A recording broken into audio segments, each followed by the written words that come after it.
قرآن مجید سورہ مومنون میں اللہ کریم نے فرمایا ہے، کیا تم یہ گمان کرتے ہو کہ اللہ نے تمہیں بیکار پیدا کیا ہے؟ تم یہ گمان کرتے ہو کہ تمہیں لوٹ کر اس کی طرف جانا نہیں؟ افحسبتم انما خلقناکم عبثا، کیا تمہارا یہ خیال ہے کہ مالک نے تمہیں بیکار پیدا کر دیا؟ تم 9 ماہ اپنی ماں کے بدن میں رہے، بہت سی تکلیفیں سہ کر اس نے تمہیں جنم دیا۔ دنیا میں آنے کے بعد کئی بیماریاں، کئی تکلیفیں، کئی آزمائشیں، کئی دکھ، کئی سکھ، کہیں دھوپ کہیں چھاؤں، تو کیا یہ سارا سلسلہ بیکار تھا؟ کیا یہ عبث ہے؟ اللہ فرماتے ہیں، کیا تم نے یہ گمان کر لیا ہے کہ تمہیں رب نے بیکار پیدا کیا ہے؟ تم کیا سمجھتے ہو تمہیں لوٹ کر اس کی طرف جانا نہیں؟ انسان دنیا میں اس وقت قیمتی ہوتا ہے جب وہ اپنے وقت کو قیمتی بنا لیتا ہے، اور دنیا میں اس وقت لوگ ناکام، مایوس، پریشان، بور، تکلیف، آزمائش میں ہوتے ہیں جب وہ وقت کو ضائع کرتے ہیں۔ جو آدمی جس مقام پہ بھی ہے، مالک نے اسے بیکار پیدا نہیں کیا، اس کی کوئی ضرورت تھی، حکمت تھی، تقاضے تھے اللہ کی حکمت کے، پھر شخص کو پیدا کیا گیا۔ اس شخص کو چاہیے تھا کہ وہ اپنے اوپر غور کرتا کہ میں کیا کر سکتا ہوں، میں بھلا کون سی خدمت سر انجام دے سکتا ہوں، میں دین کے لیے کیا کر سکتا ہوں، قوم کے لیے، ملت کے لیے، مذہب کے لیے، نظریے کے لیے، اللہ کی مخلوق کی خدمت کے لیے میں کیا اپنی خدمات پیش کر سکتا ہوں۔ وہ اپنی صلاحیتوں کو بروئے کار لاتا، ترجیحات طے کرتا، کام شروع کر دیتا۔ ہم ساری زندگی طے ہی نہیں کر پاتے کہ دراصل ہم ہیں کیا، ہم دنیا دار ہیں کہ دین دار ہیں، ہم کوئی سرکاری ملازم ہیں کہ تاجر ہیں، ہم بھلا ایک ویلفیئر آدمی ہیں یا ہم بس اپنی ذاتی سوشل لائف کے قابل ہیں، اور ہم طے ہی نہیں کر پاتے دراصل کیا ہے۔ ترجیحات کا تعین ہی نہیں کہ ہم نے کرنا کیا ہے۔ بہت سارا وقت ضائع ہوتا ہے، بہت سارا۔ یہ ہمارے ہاں درجنوں ابحاث اور درجنوں بحثیں صرف وہ ہیں جن کا کوئی مقصد نہیں، کوئی فائدہ نہیں، کوئی ضرورت نہیں، کوئی حاجت نہیں، بلکہ اس سے الجھاؤ بڑھتا ہے۔ میرے نبی پاک صلی اللہ تعالی علیہ وسلم نے فرمایا تھا، پتہ ہے سونا اسلام کس کا ہے؟ ایک مسلمان ہے تو ہر ایک کے پاس اسلام ہے، تو فرمایا پتہ ہے حسین اسلام کس کا ہے، سونا مسلمان کون ہے؟ یا رسول اللہ بتا دیجئے۔ تو فرمایا جو بے معنی، بے مقصد اور فضول چیزوں کو چھوڑ دے وہ سونا مسلمان ہے۔ اسلام کے حسن کا تقاضا ہے، مسلمان تو سونے سونے، چیدہ چیدہ، چنیدہ چنیدہ کام کرتا ہے، اس کے تو جو معاملات ہوتے ہیں وہ بڑے صاف ستھرے، اس کے جو کام ہوتے ہیں وہ بڑے اعلیٰ پائے کے۔ فضول بحثوں میں الجھنا، فضولیات میں وقت ضائع کرنا، فضول سوالات کرنا، فضول سوالات بھی دین میں منع۔ آپ قرآن مجید پڑھیے تو رب فرماتے ہیں، کیا تم بھی میرے نبی سے اسی طرح کے سوال کرنا چاہتے ہو جیسے اس سے پہلے حضرت موسیٰ سے کیے گئے؟ وہی رنگ اختیار کرنا چاہتے ہو؟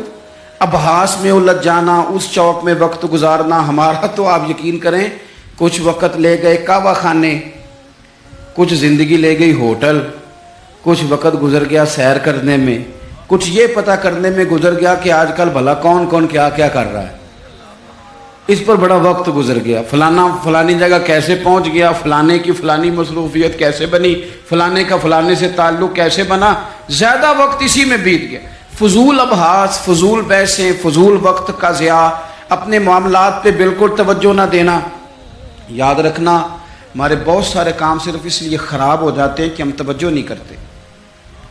پرنسپل صاحب اے سی والے کمرے میں آرام سکون سے بیٹھے ہیں، انہیں پتہ ہی نہیں کہ اٹھ کے باہر جاؤں دیکھوں جا کے میرا عملہ کیا کر رہا ہے، انہیں پتہ ہی نہیں۔ پیر صاحب کے لیے چونکہ لنگر ذرا تھوڑا سا پیر صاحب کو بتایا ہوتا ہے ڈاکٹر نے کہ تو نے یخنی کھانی ہے چھوٹے گوشت کی، تو اس کے لیے چونکہ علیحدہ سے پکتا ہے اور گلاس پانی کا سٹیج پہ پہنچتا ہے، 6 بندے رومال لیے کھڑے، اٹھ کے دیکھتے ہی نہیں کہ مرید کو سبق پڑھ رہا ہے کہ نہیں پڑھ رہا۔ طالب علم پہ جا کے توجہ ہی نہیں دیتے کہ اس کے کمرے کا حشر کیا ہے۔ میں ایسے لوگوں کو جانتا ہوں کہ جو اپنے اداروں کا مہینوں وزٹ نہیں کر پاتے، اپنے اداروں کا، فیکٹری کے مالک کو پتہ ہی کوئی نہیں کہ کارکن کیا کر رہے ہیں، یعنی اٹھ کے وہ پسند ہی نہیں کرتا کیونکہ اس کے کمرے میں اے سی لگا ہوا ہے، مزدور دھوپ میں کام کر رہے ہیں۔ ہمارے ڈھیروں کام فقط اس لیے خراب ہوتے ہیں کہ ہم اپنے وقت کو ضائع کرتے ہیں، ہم اپنی ذمہ داریوں کا احساس نہیں کرتے، بری طرح ہم نے اپنے وقت کو الجھا لیا ہے۔ جنت اللہ کے فضل کا مقام ہے۔ جنت میں انسان کو نہ من چاہی چیزیں ملیں گی، یعنی وہ چاہت کرے گا تو اللہ وہ چیز اسے عطا کر دے گا۔ من چاہی چیزیں جنت میں ملیں گی، من چاہی، یعنی حضور صلی اللہ تعالی علیہ وسلم نے بات کو نہ دو جملوں میں بند کر دیا، فرمایا جنت میں رب نے تمہارے لیے وہ نعمتیں تیار کی ہیں نہ کسی آنکھ نے دیکھی، نہ کسی کان نے سنی، نہ کسی دل میں کبھی خیال بھی گزرا ہوگا کہ رب یہ بھی عطا کرے گا۔ لیکن حضور کیا فرماتے ہیں؟ نبی پاک صلی اللہ علیہ وسلم فرماتے ہیں جنتی بھی ایک بات پہ حسرت کریں گے، حالانکہ وہاں کوئی کمی نہیں، کوئی کمزوری نہیں، پر جنتی بھی حسرت کریں گے، کہیں گے ہائے کاش، حسرت کریں گے۔ یا رسول اللہ کس بات پر؟ تو حضور فرمانے لگے وہ وقت جو دنیا میں ان سے ضائع ہو گیا، خدا کا ذکر نہیں کر سکے، درود نہیں پڑھ سکے، جو وقت ضائع ہو گیا اس وقت پر جنتی بھی جنت میں جا کے حسرت کریں گے کہ یار یہ کیوں ضائع کیا۔ دیکھیں دنیا میں نا سب سے بندہ سمجھدار وہ ہے جسے اپنا وقت مینج کرنا آ گیا۔ ہم کیا کرتے ہیں، ایک چیز کو گلے لگا کے باقی کاموں سے بھی رہ جاتے ہیں۔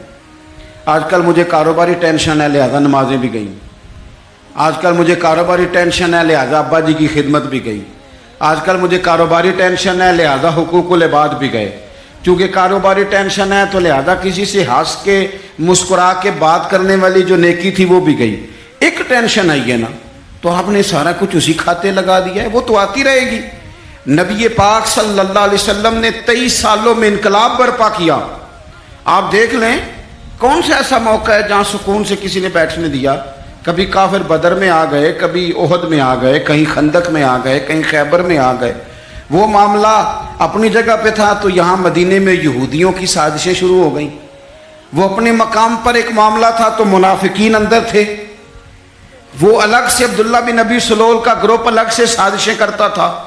پر ان ساری پریشانیوں کے باوجود اور جو نجی اور ذاتی دکھ تھے وہ بھی اپنی جگہ پہ قائم۔ کبھی حضرت ختیجہ وصال کر گئیں، کبھی حضور کی بڑی شہزادی کا وصال ہو گیا، حضور بدر کی فتح کر کے آ رہے تھے تو حضرت عثمان غنی نبی پاک کی شہزادی کو دفن کر کے آ رہے تھے، تدفین ہو رہی تھی۔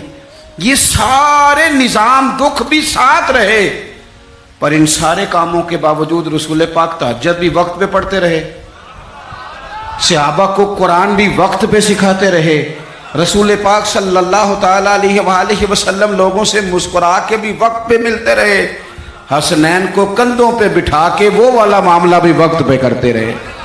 سارے کام ساتھ ساتھ ہوتے ہیں۔ ہم نے ایک دو چیز کو بابو جی یہ نہیں صحیح ہو رہا لہذا سارا کچھ ہی خراب ہے۔ ہمارا وقت ضائع ہو رہا بھائی، اور تیزی سے ضائع ہو رہا ہے۔ ہم بڑے قیمتی ہیں، اپنے آپ کو قیمتی سمجھیں۔ آپ دیکھیں نا ہمارے صوفیاء کہتے ہیں کہ وہ بار کچھ پہچاننا، اللہ کی معرفت حاصل کرنا، آگے بڑھنا یہ تو دور کی باتیں، سب سے پہلا کام یہ ہے کہ من عرف نفسہ، اپنے آپ کو تو پہچاننا۔ یہ جو ہمارا طبقہ نوجوانوں کا ہے اور ہمارے وہ لوگ جو ابھی اپنی عادات کو پکا رہے ہیں، وہ اپنے معاملات کو تھوڑا سا مینج کر کے چلیں۔ اگر آپ سارا دن فارغ رہیں گے تو کچھ نفس کی لذات بڑھ جائیں گی، چیزوں کو مینج نہیں کریں گے تو جو لوگ گھر میں سارا دن لیٹے رہتے ہیں ان کی فرمائشیں بھی بڑھ جاتی ہیں۔ کبھی ان کا صبح کے ناشتے میں پائے کھانے کو دل کر آتا ہے، دوپہر میں کچھ فارغ ہیں تو وہ کہتے ہیں پکوڑے نکل آئیں تو تب بھی ذرا اچھا ہی رہے گا، پھر وہ تھوڑی دیر کے بعد یہ بھی فرمائش کرتے ہیں کہ شام کا وقت ہے تو چلو میٹھے میں بھی کوئی دو ایک ڈشیں بن جائیں تو اچھا ہوتا تھا۔ تو یہ مصروفیت پھر انہیں نا اگلے کچھ مہینوں میں ڈاکٹر کے پاس لے جاتی ہے، یہ والی مصروفیات، چونکہ آپ نے چیزوں کو مینج نہیں کیا، وقت کا تعین نہیں کیا. جو لوگ پابندی سے فجر کی نماز پڑھنے کے عادی ہوں، پابندی سے، وہ ذہن بنا لیں کہ آپ 2-3 دن اگر آپ نے پابندی سے الارم لگایا نا کہ مجھے 3:45 اٹھنا ہے، تو میرا خیال ہے کہ 3 یا 4 دن الارم بجے گا، 5ویں دن آپ خود بخود جاگ جائیں گے. اور فجر کے بعد جب آپ واک کر کے لوٹیں اور پھر آپ کا خیال ہو کہ میں نے کچھ تلاوت بھی کرنی ہے، آپ کا تعین ہو وقت کا. اور یہ رواج آپ کی وجہ سے بچوں میں منتقل ہوگا، آپ کی وجہ سے. ہمارے استاد فرمایا کرتے تھے میرا بس چلے ہو تو میں طالب علموں کو ہفتے میں ایک چھٹی نہ دوں. ہم لوگ ذرا تھوڑے سے پریشان ہوتے ہیں کہ بھئی استاد جی مطلب کہتے ہیں کہ ہفتے بعد بھی چھٹی نہ ہو، حالانکہ چھٹی تو ہونی چاہیے. وہ کیا فرماتے تھے؟ وہ کہتے تھے جس دن چھٹی ہوتی ہے شیڈول خراب ہو جاتا ہے، بچوں کا اگلے دن بھی مدرسے آنے کو دل نہیں کرتا. اور یہ بات ہم نے بعد میں دیکھی، اس کا تجربہ کیا کہ روٹین میں جو نظام چل رہا ہوتا ہے اس میں جب ایک دن کی بھی آپ بریک لگاتے ہیں تو اس سے اگلے دن کا ماحول خراب ہوتا ہے. دیکھیں کچھ لوگوں کے پاس دولت ہوتی ہے، کچھ کے پاس نہیں ہوتی. کچھ کے پاس اللہ تبارک و تعالیٰ کی دی ہوئی وسعت ہوتی ہے، کچھ کے پاس نہیں ہوتی. وقت ایک ایسی نعمت ہے جو اللہ نے سب کو عطا کی ہے. اگر اس کو ہمیں مینج کرنا آ جائے، طے کرنا آ جائے، تو ہم نے ایسے لوگوں کو دیکھا جنہوں نے بڑے بڑے کارنامے سر انجام دیے. حضرت عمر بن عبدالعزیز رحمۃ اللہ علیہ کی عمر 39 سال ہوئی ہے، پوری 40 سال نہیں. ہمارے ہاں 39 سال کا ابھی نوجوان ہوتا ہے. ہاں وہ بابا کہیں تو ناراض ہو جاتا ہے. 39 سال عمر، 39 سال عمر مبارک تھی جس میں انہوں نے روز 5 سپارے قرآن پاک بھی پڑھ لیا، کئی لاکھ بار درود شریف بھی پڑھ لیا.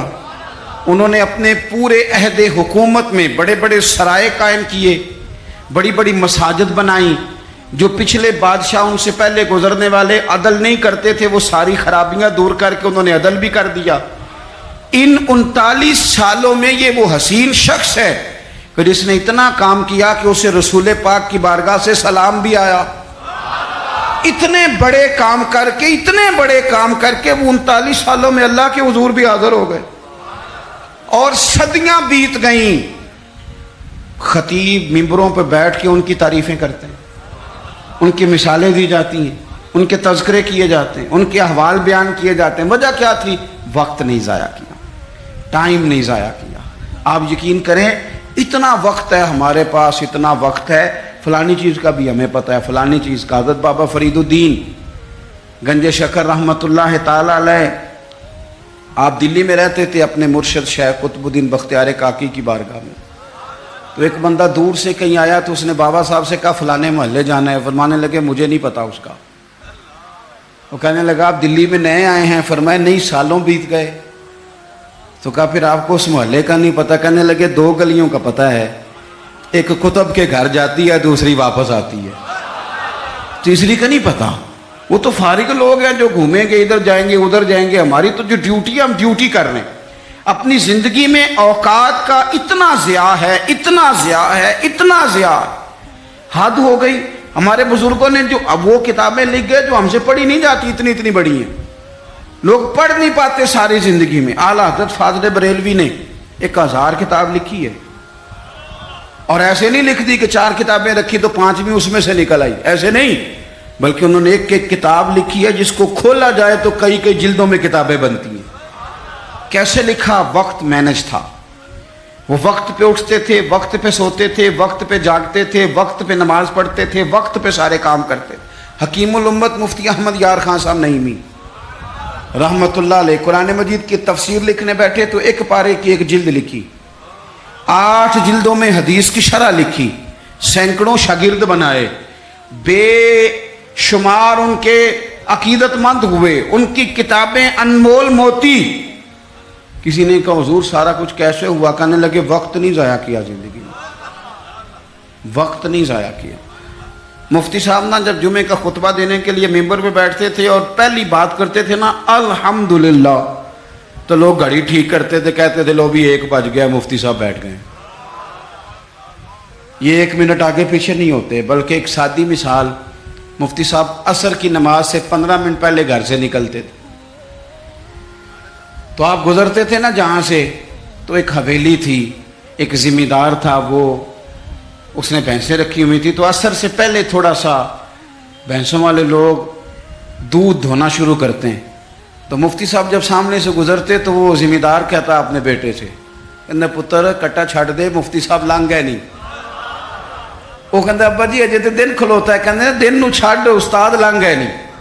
وہ وقت پہ جاتے ہیں، لہذا وقت ہو گیا، تو اس طرح کر، تو شروع کر دودھ دھونا.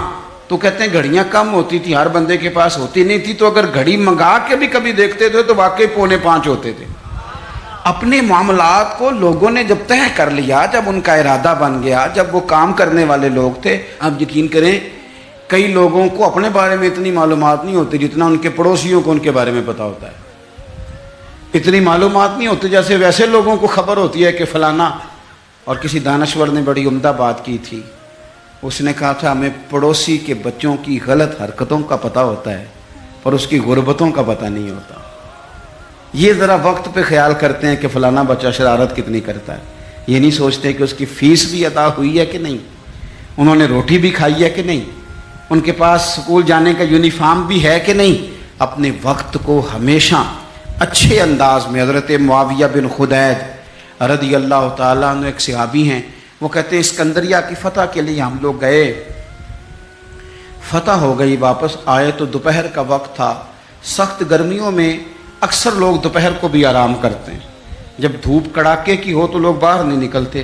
فرماتے ہیں سب لوگ مدینہ شریف میں آرام کر رہے تھے اور گلیوں میں کوئی شخص بھی دکھائی نہیں دے رہا تھا. میں سمجھ گیا سب لوگ محو آرام ہیں.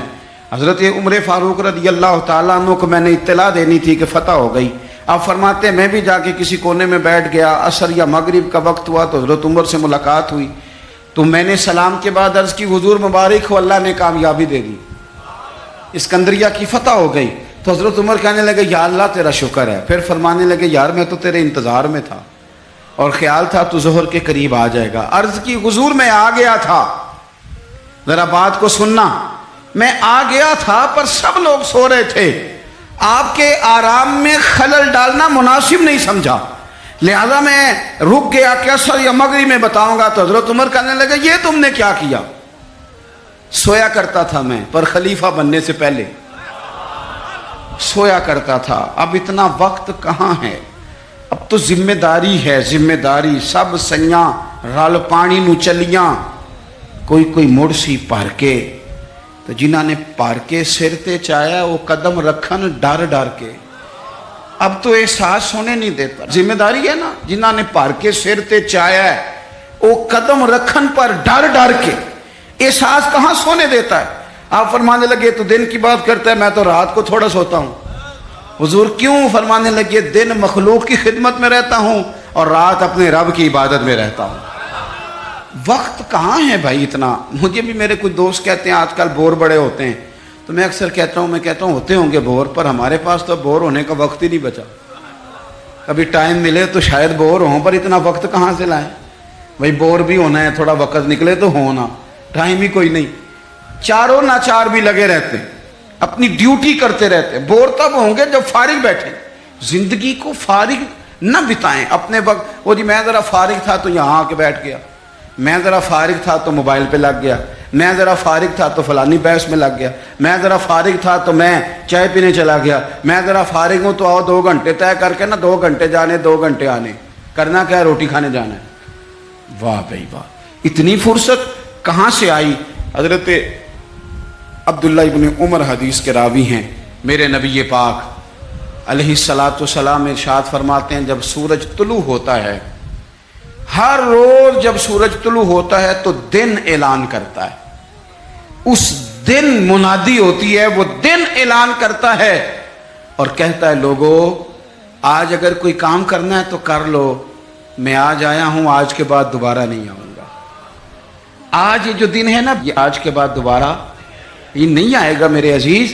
آج جس کی تلاوت رہ گئی وہ رہ گئی، آج جس کی عبادت رہ گئی سو رہ گئی، آج جس نے استغفار کی تسبیح نہیں پڑھی تو اس کی رہ گئی، آج جس نے ابا کی قدم نہیں دبائے تو اس کی خدمت رہ گئی، آج جو رب کی بارگاہ میں جھکا نہیں تو یہ رہ گیا، یہ رہ گیا، اس کا کام آج رہ گیا. حضرت حسن بصری رحمت اللہ علیہ سے کسی نے کہا حضور یہ کام چھوڑ دیں کل کر لیں گے. آپ فرمانے لگے یہ کام کل پہ ڈال دوں گا تو کل والے کام کب کروں گا؟ جو کل میری ڈیوٹیاں ہیں وہ بھی تو میں نے کرنی ہے نا. تو آج کا کام کل پہ ڈالتا جاؤں گا تو کل والے کام کب کروں گا؟ ہم نے وقت ضائع کیا. ہمارے ہاتھ سے لمحات ریت کی طرح نکل گئے. بہت ساری ہماری ناکامیوں کی وجہ یہ بنی کہ ہم نے ٹائم ضائع کیا. ہم بہت سارا پڑھ سکتے تھے، بہت سارا لکھ سکتے تھے، بہت ساری خدمتیں کر سکتے تھے، خاندان کو بڑا کچھ دے سکتے تھے. اور یار ہمارے تو دیہاتے میں وہ بوڑھی مائیں ہوتی تھیں جو اگرچہ قرآن مجید مجہول پڑھتی تھیں پر کوئی مقصد تو بنا لیتی تھی نا. کہتی تھی اب بیوہ ہو گئی ہوں ساری زندگی قرآن پڑھاؤں گی.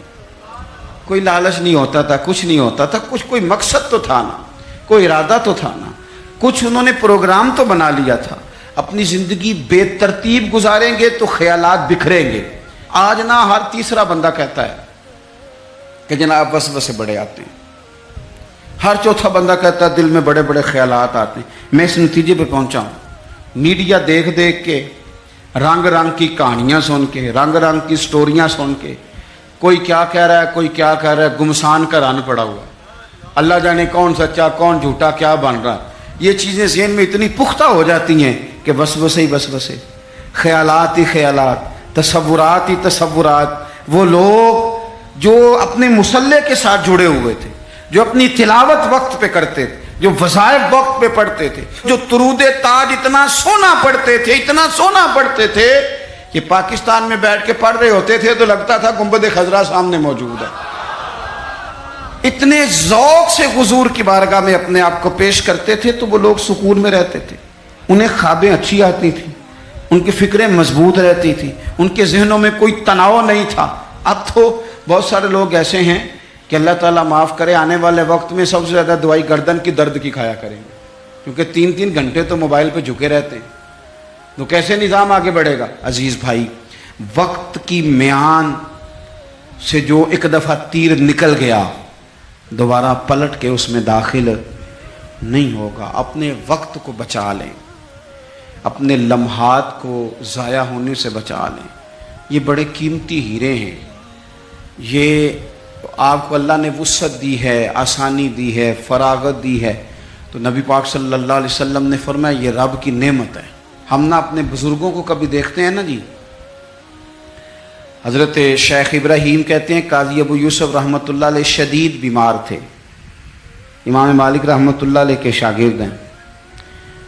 تو یہ آئمہ کا تھوڑا بہت اختلاف بھی ہوتا ہے بعض اوقات فقہی مسائل میں. آپ کو پتہ ہے امام اعظم ابو حنیفہ کے شاگرد ہیں اگرچہ قاضی ابو یوسف، لیکن ادب کے ساتھ بعض مسائل کے اندر انہوں نے اپنی رائے مختلف بھی پیش کی.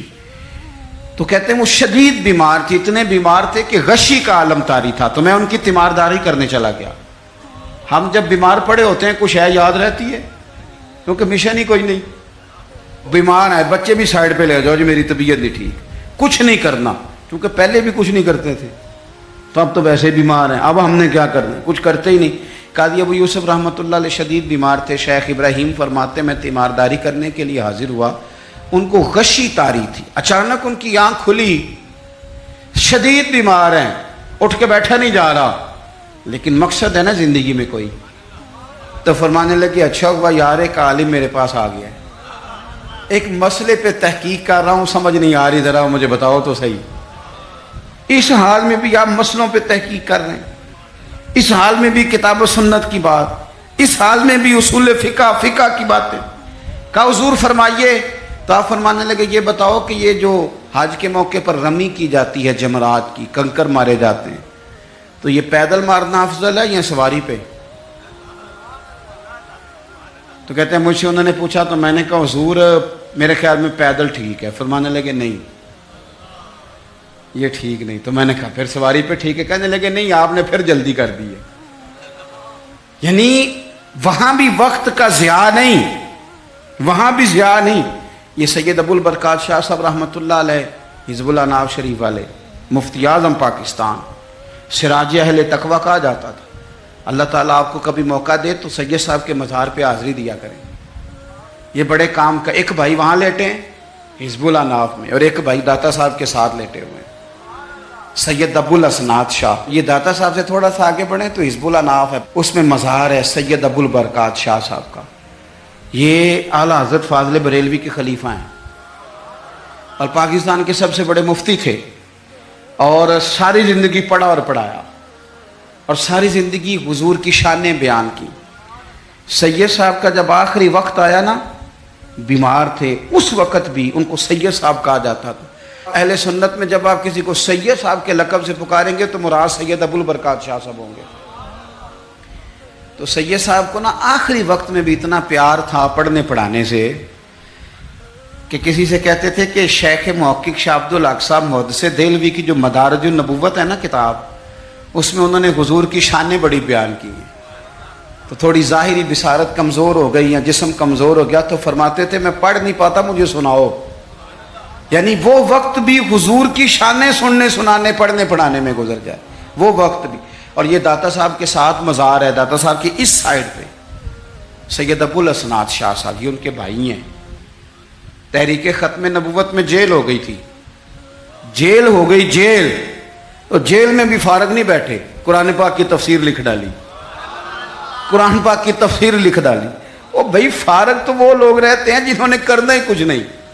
جنہوں نے کچھ کرنا ہے ان کے لیے کام بڑے, کرنا ہی نہیں جب کچھ ارادہ ہی کوئی نہیں, ادھر بیٹھے تھک گئے, ادھر بیٹھے تھک گئے, وہاں کھڑے ہو گئے, وہاں کھڑے ہو گئے. تو یہ لوگ محنت کرتے تھے, ڈیوٹی کرتے, اس لیے یہ کمزور نہیں پڑتے تھے. تو قاضی ابو یوسف صاحب رحمۃ اللہ علیہ شیخ ابراہیم سے فرمانے لگے بتاؤ بھائی پیدل رمی کرنا افضل ہے یا سواری پہ؟ تو انہوں نے پہلے کہہ دیا پیدل, تو آپ نے فرمایا نہیں یہ ٹھیک نہیں. جلدی سے کہنے لگے چلو یہ نہیں تو پھر سواری پہ. فرمانے لگے آپ جلدی کر گئے. تو کہ حضور آپ فرمائیں. تو رائے دیتی ہیں, یہ رائے اپنی فقہ کے لوگ نا رائے دیتے ہیں. فرمانے لگے میری رائے تو یہ ہے کہ جس رمی کے بعد اور رمی ہے, یعنی 3 دن رمی ہوتی ہے نا, کہنے لگے جس رمی کے بعد اور رمی ہے, یعنی 10 کی رمی کرتے ہیں آپ کنکر مارتے ہیں تو پھر 11 کو بھی مارنے ہوتے ہیں, پھر 12 کو بھی مارنے ہوتے ہیں. قاضی صاحب فرمانے لگے جس رمی کے بعد اور رمی ہو وہ پیدل افضل ہے, اور جس رمی کے بعد اور رمی نہ ہو وہ سواری بھی افضل ہے.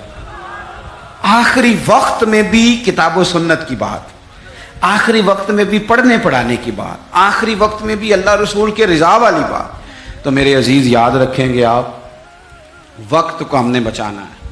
دیکھیں اسلام وقت کا کتنا پابند ہے. فجر اپنے وقت پہ, زور اپنے, اور عصر مغرب. یہ کبھی ہوا ہے کہ چلو مغرب آج آدھا گھنٹہ پہلے پڑھ لو؟ کتاب موقوتا, پورے وقت پہ. عشاء اپنے وقت پہ, حج اپنے, وہ بھائی 9 ذی الحج کو ہی ہوگا, نہ 8 کو ہوگا نہ 10 کو ہوگا, اس نے اپنے وقت پہ ہونا ہے. رمضان کے روزے اپنے, سحری وقت پہ, افطاری وقت پہ. مسلمان جب تیری ہر شے وقت پہ ہے تو تو وقت کا خیال رکھتا کیوں نہیں؟ وقت کا خیال رکھے. اور ایک بات یاد رکھیں, وقت کو اپنے قبضے میں کر لیں ورنہ یہ مانتا مونتا کوئی نہیں کسی کی. امام شافعی کہتے تھے یہ تلوار ہے, اگر وقت کی تلوار تم نے اپنے ہاتھ میں رکھ لی تو تم بڑی مشکلوں کو کاٹ دو گے, اور اگر یہ تلوار تم نے اپنے ہاتھ میں نہ رکھی تو یہ تلوار تمہیں کاٹ دے گی. یعنی وقت کسی کا انتظار نہیں کرتا. صبح ہوئی تھی تو جس نے صبح سے کچھ کیا ہے, ورنہ دن تو بیت ہی گیا, ورنہ تو پھر بھائی سپہر تو ہو ہی گئی, تو کیوں نہ کچھ کر لیں, کچھ پروگرام بنا لیں. یہ ہمارے بزرگ ہمیں مشورے دیتے ہیں, ذرا سننا بات ختم کرنے لگا ہوں. بزرگ مشورہ دیتے ہیں, کہتے ہیں اٹھ فریدہ سوتے آپ. ماننا نا مشورہ بابا صاحب کا. یہ سوتیا سے مراد کیا ہے؟ یہ جو تو غافل ہو گیا ہے نا, کہتے ہیں تو اقترب للناس حسابہم وہم فی غفلۃ معرضون.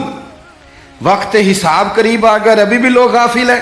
فرمانے لگا یہ تو غافل جو ہو گیا نا, یہ سوتیا سے مراد یہ ہے کہ غفلت سے اٹھ نا فریدہ سوتیا. اوے داڑھی آ گیا پور, اگا نیڑے آ گیا تے پیچھا رہ گیا دور. کہنے لگے اور کچھ نہیں کر سکتا تو مسجد میں جھاڑو ہی دے. اٹھ نہ فریدہ ستیا, جھاڑو دے مسیت. اوے تو ستا ہے تے رب جاگدا, تیری ڈاڈے نال پریت. پھر فرمانے لگے اٹھ نہ فریدہ ستیا, چل خلقت ویکھنی جا, تے متے کوئی مل جائی بخشیا تے تم ہی بخشیا جا. اس سے مراد کیا ہے؟ کہنے لگے اٹھ نہ چل اور